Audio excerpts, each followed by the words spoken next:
Hi friends, আজকে নিয়ে চলে এসেছি কিন্তু পালক পনির রেসিপি।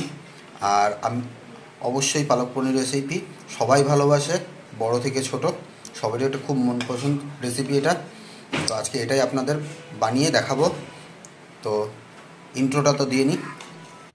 আমি শুভাশিস আর আপনারা দেখতেছেন ভারতী রান্নাঘর কুকিং চ্যানেল। তো চলুন আজকে পালক পনির রেসিপিটা কীভাবে বানাই সব কিছুই আপনাদের সাথে শেয়ার করব। তো ভিডিওটা এখান থেকেই শুরু করা যাক।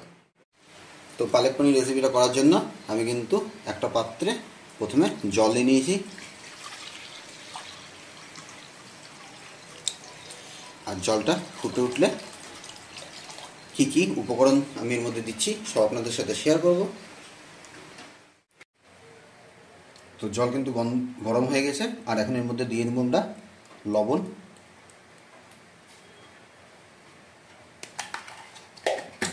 তারপর দিয়ে নেব 10-12টা কাজু বাদাম, আর দিয়ে নেব 10-12টা কিশমিশ।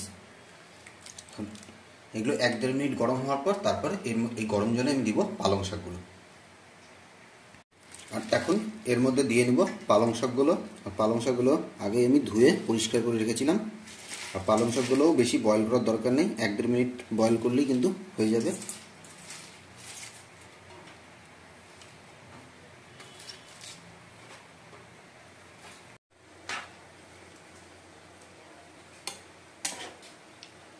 তো আমাদের 1 থেকে 1.5 মিনিট কিন্তু হয়ে গেছে বয়েল করা। আর এখন পালং শাকগুলো কিন্তু আমি এইভাবে ডাইরেক্ট একদম ঠান্ডা জলে দিয়ে রেখে দেবো।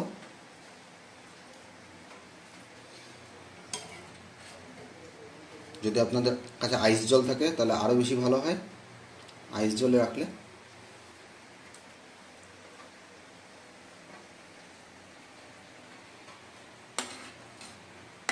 তো এখন পালং শাকগুলো কিন্তু আমরা এইভাবে একটু জল ঝরিয়ে উঠিয়ে নেব,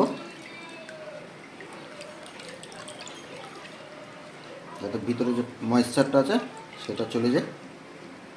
আর তারপর ডাইরেক্ট এটা দিয়ে নিব মিক্সিতে।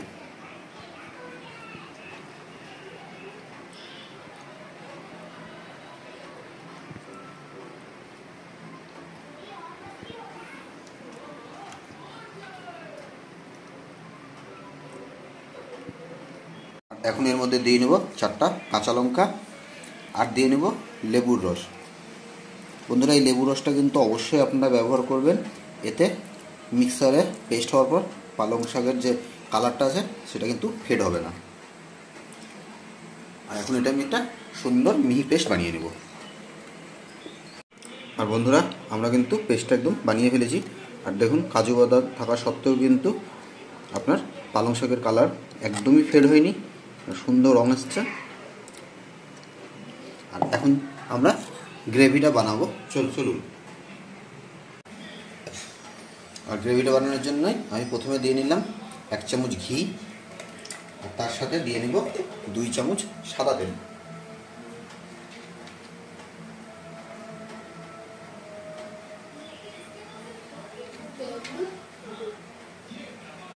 আর ঘি আর তেলটা কিন্তু আপনার গরম হয়ে গেছে। আর এখন এর মধ্যে দিয়ে নেব আমি 1 চামচ গোটা জিরা, আর 10 থেকে 12টা আমি কুচিয়ে রেখেছিলাম রসুন, সেই কুচানো রসুন। রেস্টুরেন্ট স্টাইলে করতে গেলে কিন্তু বন্ধুরা এই দুটো উপকরণ আপনাদের অবশ্যই দিতে হবে।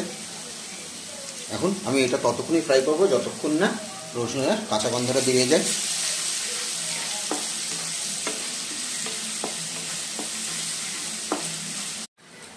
আর রসুন কিন্তু একদম ভালো মতো ফ্রাই করা হয়ে গেছে, আর রসুনের কাঁচা গন্ধটা বেরিয়ে গেছে।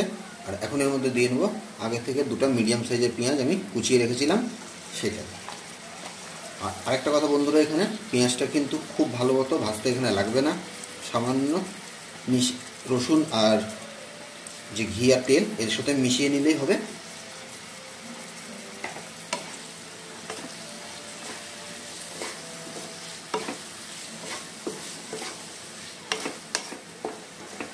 আর এখন দিয়ে নেব স্বাদ মতো লবণ। লবণটাও ভালো করে মিশিয়ে নেব আমি।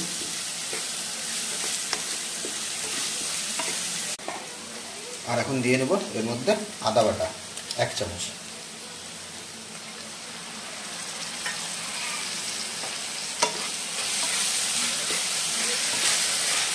আদা বাটা দেওয়ার সাথে সাথেই কিন্তু পেঁয়াজগুলোও ভালো মতো এখন গলে যাবে।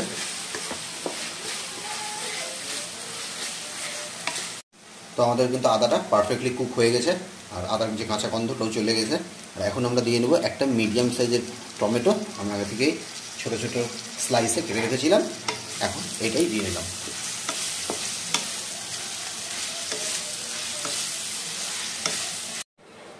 তো আমাদের টমেটো কিন্তু পারফেক্টলি কুক হয়ে গেছে, আপনারা দেখতেই পাচ্ছেন, আর তেলও ছেড়ে দিয়েছে। আর এখন এর মধ্যে দিয়ে নেব সামান্য কয়েকটা গুঁড়া মশলা।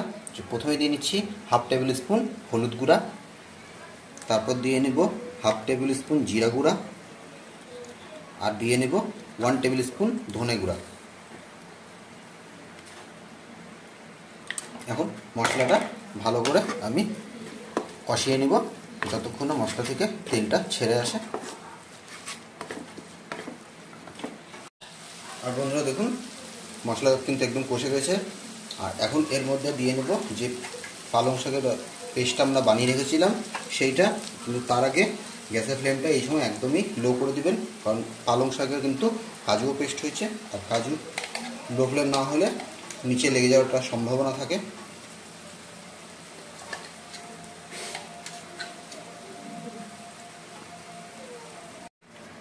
আর এখানে আমি হালকা লো ফ্লেমেই আর বাকি আমাদের মশলাগুলোর সাথে এই পালকের যে পেস্টটা সেটা ভালো করে মিলিয়ে নিচ্ছি। আর দেখুন বন্ধুরা, পালক শাকের যে নিজস্ব একটা কালার সেটা কিন্তু কোনোভাবেই ফেড হয়ে যায়নি।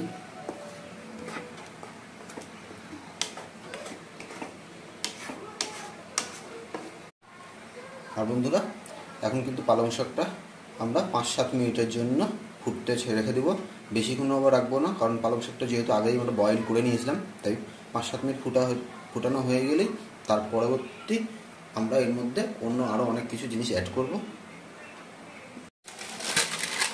আর বন্ধুরা আমাদের কিন্তু গ্রেভিটা ফুটে উঠেছে, আর এখন এর মধ্যে দিয়ে নেব কস্তুরি পাতা লিফ।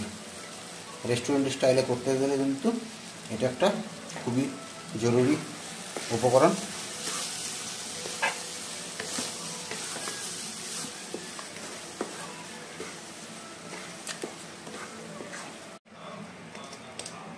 আর এখন বন্ধুরা দিয়ে নিচ্ছি স্বাদ অনুযায়ী লবণ, আর তারপর দিয়ে নেব সবটাকে ব্যালেন্স করার জন্য আধা চামচ চিনি।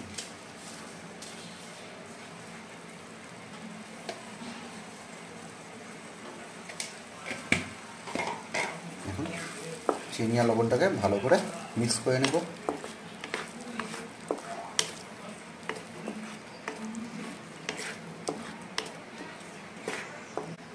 আর এখন দিয়ে নেব বন্ধুরা পনিরগুলো।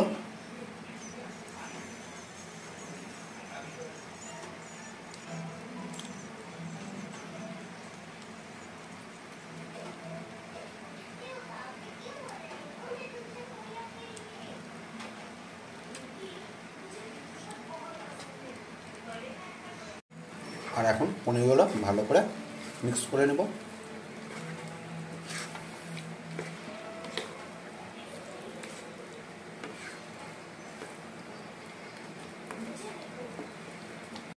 আর বন্ধুরা পনির কিন্তু মিক্স করা হয়ে গেছে, আর এখন এটা আমি 5 মিনিটের জন্য ঢেকে দেব। আর এখন আমরা দিয়ে নেব ফ্রেশ ক্রিম, খুব সামান্য পরিমাণে। আর এটা কিন্তু বন্ধুরা অপশনাল, আপনারা দিলে পারেন না দিলেও পারেন, কিন্তু দিলে রেস্টুরেন্ট স্টাইলের মতো হবে, একদম রেস্টুরেন্ট স্টাইলের মতোই হয়ে যাবে। আর আমাদের বাটার তো বন্ধুরা আমাদের কিন্তু পালক পনির একদম রেডি হয়ে গেছে। তো আপনাদের দেখালাম আজকে রেস্টুরেন্ট স্টাইলে পালক পনির কীভাবে বানিয়ে আপনারা বাড়িতে সবাইকে খাওয়াতে পারবেন।